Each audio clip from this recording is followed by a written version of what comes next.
ভারতীয় রাষ্ট্রপতি দ্রৌপদী মুর্মু কর্তৃক রাজ্য থেকে মনোনীত প্রথম রাজ্যপাল তথা রাজ্যের প্রাক্তন উপমুখ্যমন্ত্রী জিষ্ণু দেববর্মন মঙ্গলবার ৫১ পীঠের অন্যতম পীঠস্থান মাতা ত্রিপুরেশ্বরী মায়ের মন্দিরে পুজো দিতে আসেন। মায়ের মন্দিরে আসার পর তাকে স্বাগত জানান রাজ্যের অর্থমন্ত্রী প্রণজিৎ সিংহ রায়, বিধায়ক জিতেন্দ্র মজুমদার, বিধায়ক অভিষেক দেবরায় সহ প্রশাসনের এবং শাসক দলের নেতৃত্বরা। মায়ের মন্দিরে পুজো দিয়ে মন্দিরের শিববাড়িতেও পুজো দেন তিনি। পরে সাংবাদিকদের সামনে তিনি বলেন, তেলেঙ্গানা রাজ্যে গিয়ে উন্নয়ন নিয়ে কথা হবে সেইখানে সরকারের সাথে। এই রাজ্য থেকে ত্রিপুরা রাজ্যের জন্য কি আনা যায় এবং ত্রিপুরা রাজ্য থেকে তেলেঙ্গানা রাজ্যে কি নিয়ে যাওয়া যায়, অর্থাৎ উন্নয়নের ধারাকে বজায় রাখতে তিনি চেষ্টা চালাবেন বলে জানান।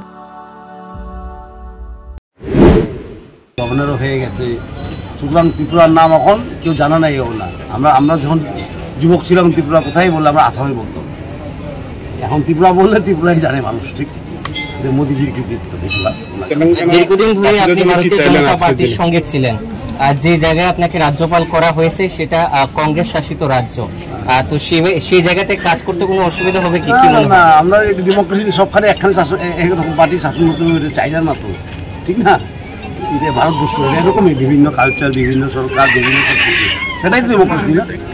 এটা কি বলে ডেমোক্রেসি? একদম। কেন্দ্রে ভারতীয় জনতা পার্টি সরকার আসার পর প্রথম কেন্দ্রীয় প্রতিমন্ত্রী পেয়েছে রাজ্য এবং আপনাকে দিয়ে পেয়েছে রাজ্যপাল, তো এটা কি ত্রিপুরার জন্য একটি অন্যরকম বার্তা, কি বলবেন? একদম, আমি বলেছি ত্রিপুরাকে সারা কি বলে এখন সারা ভারতবর্ষ চিনে। প্রতিমন্ত্রী হয়েছে, প্রথমবার কেন্দ্রীয় মন্ত্রী ত্রিপুরা থেকে হয়েছে, মোদিজির আমালি, এবার রাজ্যপাল হচ্ছে, ঠিক না? পদ্মশ্রী আগে কয়টা ছিল? একটা দুটো। প্রথম দত্ত আমার মনে আছে, আমাদের যখন আমরা যখন বয়স কম ছিলাম তখন। আজকে ৫-৬টা কি বলে পদ্মশ্রী আছে। তো ত্রিপুরাকে হাইলাইট করার জন্য একটা চেষ্টা ওনার মনে সবসময় থাকে, সেটার জন্য আমরা খুব কৃতজ্ঞ। এবং কোঅর্ডিনেট করার কাজটা হলো রাজ্যপাল। সুতরাং আমি দেখবো কি এখানে ত্রিপুরা থেকে কি নিয়ে যেতে পারি তেলেঙ্গানায়, এবং তেলেঙ্গানা থেকে কি নিয়ে আসতে পারি ত্রিপুরায়, সেটাই বড় কথা, ঠিক না? আমরা বরাবরই সেটা দেখতে পাচ্ছি যে পশ্চিমবঙ্গের রাজ্যপালের সাথে পশ্চিমবঙ্গের সরকারের একটা সবসময় একটা সমস্যা থাকে। তারা সবসময় একটা অভিযোগ করে যে বিজেপি শাসিত যারা আছে সেটা নাকি বিজেপির শাসনকালে রাজভবন হয়ে যাচ্ছে, সেই বিষয়টা কি বলবেন? এগুলো সেটা মনে হয় যে স্টেটের নাম আপনি বলেছেন সেটার থেকে অভিযোগ এসে ওখান থেকে আসে না, ওখান থেকে, ঠিক না?